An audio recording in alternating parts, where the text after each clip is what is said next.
welcome to this week's video. Now in this week's video I'm going to show you how to make a very simple modification on your EVH guitar to make it even more playable than it is out of the box. Now to demonstrate what it was like before I made this change, here's a little clip.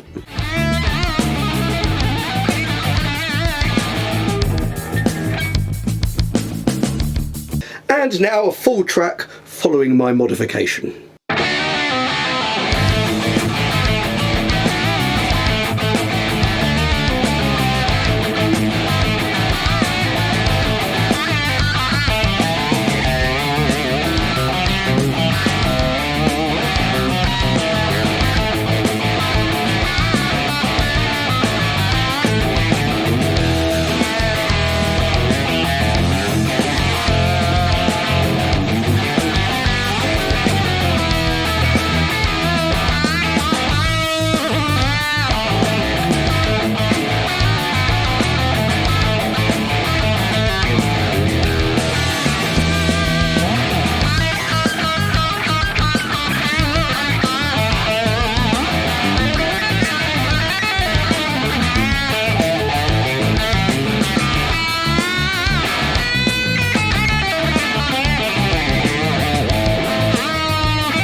Well, not really. It wasn't that bad before I made the modification. As you can see, if you check out my review of the guitar when I first got it, it's actually very playable out the box. But this change that I'm going to make makes it even more playable. I haven't done it yet. The video's in a different order to I'm showing it here because I'm editing it afterwards. But I made the change on my EVH Wolfgang guitar and it made a big difference and made it really nice to play. So the change I made was to the Floyd Rose bridge, which enabled me to make the action lower and more even than it was out of the box. So first of all, I think I need to explain the radius of a fretboard. So if you look at this diagram, the one on the left is showing a guitar with a 10-inch radius. Now the radius is, if you imagine you had a circle with a 10-inch radius, the curve of that circle is what the curve of the fretboard is. So on the left, the curve of the fretboard is the same the entire length of the fretboard. On the right, which is what EVH guitars are, is a compound radius, which has got a 12-inch radius at the nut, flattening out to a 16-inch radius at the top of the neck. So obviously a bigger circle has a flatter curve to it. Now I did some research about Floyd Rose tremolos, and if you get them as sort of aftermarket replacements, they come with a shim already built into them, which gives you a 12-inch radius, which you can take out, and that gives you a 10-inch radius. I think it's that way around. Anyway, I couldn't find anything about this specifically, about these EVH badged ones, but I suspect they come fitted with a 12-inch radius.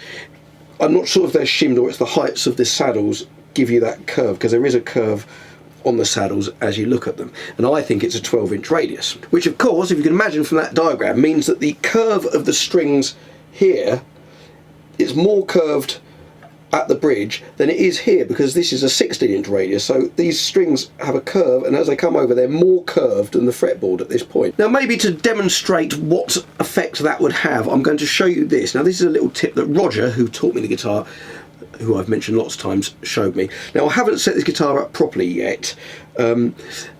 With a Floyd Rose, unlike a Fender, with a Fender you've got individual adjustments on each saddle, so you can adjust the height of each saddle, which would enable you to get the curve correct.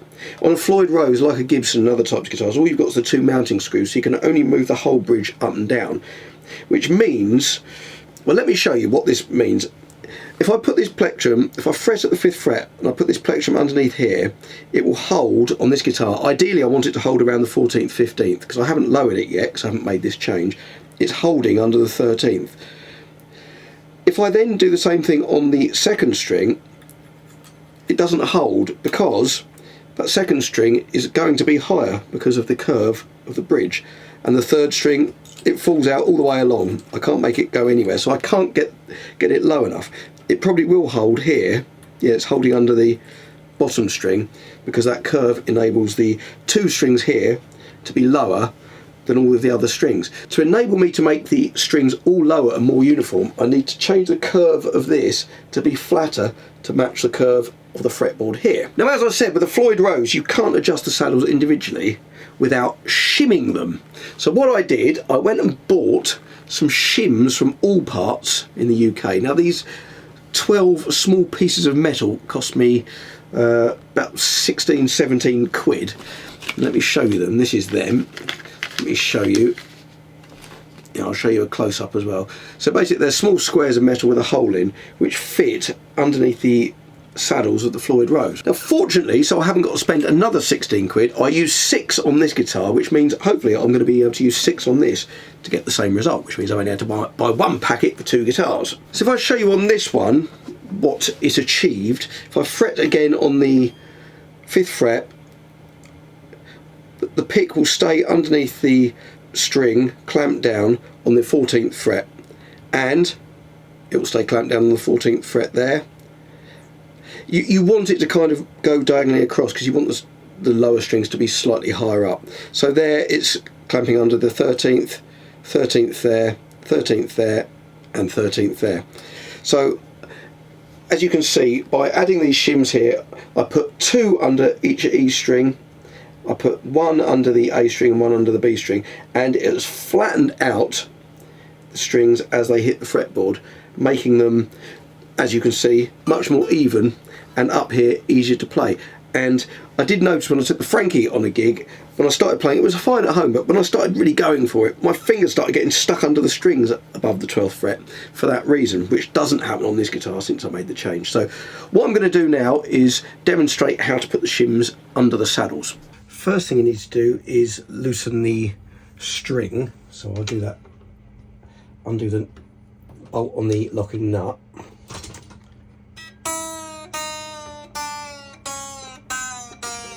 This is because I'm going to have to take the string off to remove the saddle.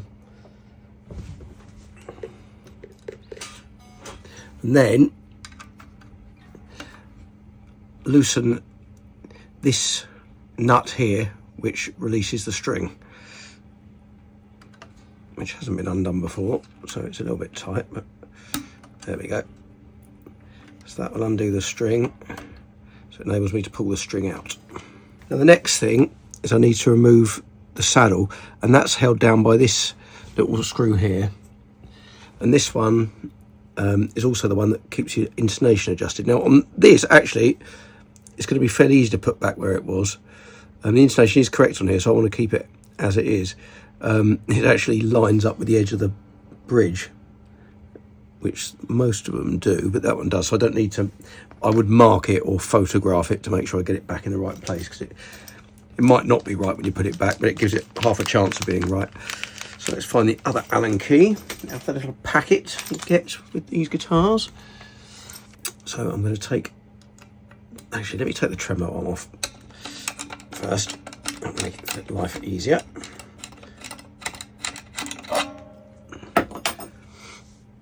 So let's undo this.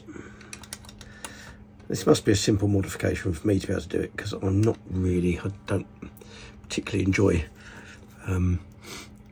playing around with guitars. That means I might not be able to get them back together again, which is always the danger with doing things like this. So I need to take this one completely out, and then go and find my shims. I had to experiment when I did the Wolfgang, because it was the first time I was doing it, but I'm going to do the same thing that I did in the Wolfgang on this guitar, so there's no reason why it shouldn't be the same, as the bridge is the same and the radius is the same with the fretboard. So basically, I'm trying to do this in a way that I'm not obscuring what's going on. I'm going to lift up,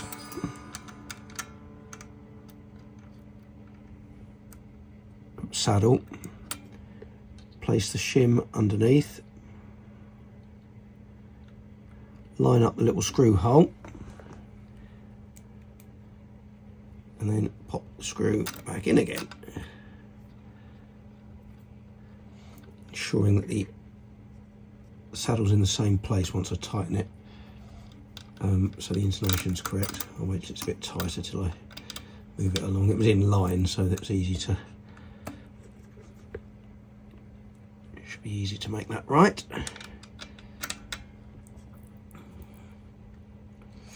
Right, there we go. So all that remains to be done now is to put the string back in. I'm still not that familiar with stringing Floyd Roses. I've only restrung the Wolfgang a couple of times. I've never restrung this guitar yet. I've never restrung it. I've not restrung this one yet. Alright, that seems to be in okay. So I'll tighten that up and check it.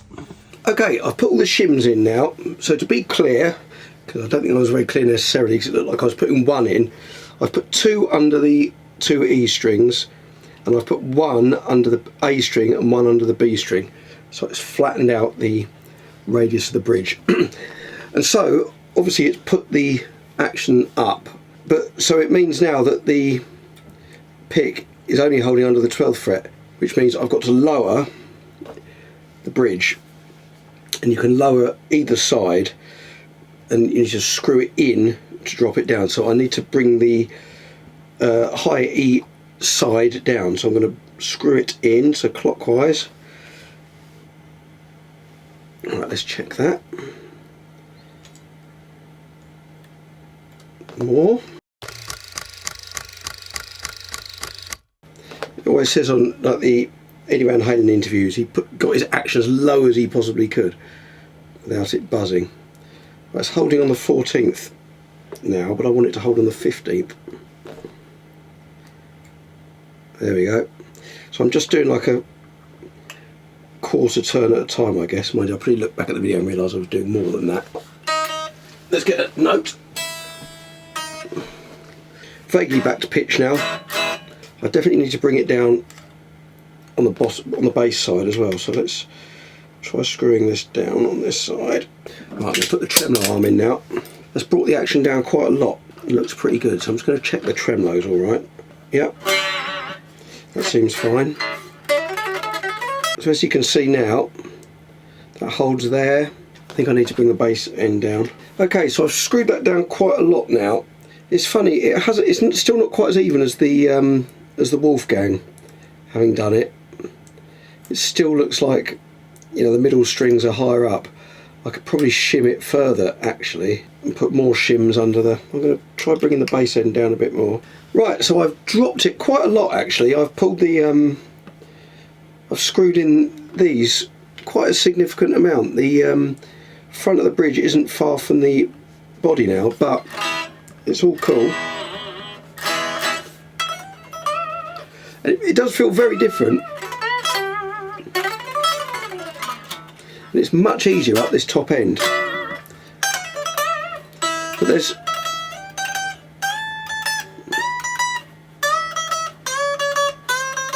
So the action's a lot lower than it was, but these are very well made, these guitars. There's no buzzing. It lets you put it down that low. That's pretty good. I got that one even lower actually, and I probably could lower this more, but I think that's low enough. So there we are. That's what you need to do if you want to reduce your compound radius neck down and get the action more even and lower at this end. Then try shimming your bridge. I think I could probably add more shims actually to the, maybe to the top strings slightly, to even them up even more, but this is pretty good and it's certainly a lot better than it was. So there we go. Top tip, £16 worth and about 20 minutes work. Not bad. Well, I hope you enjoyed the video. I hope that's useful. Please leave me a comment. Hit like if you like the video. If anybody tries this, please let me know how you get on. I bring out new videos at 7 PM on a Friday UK time, so I hope to see you next week.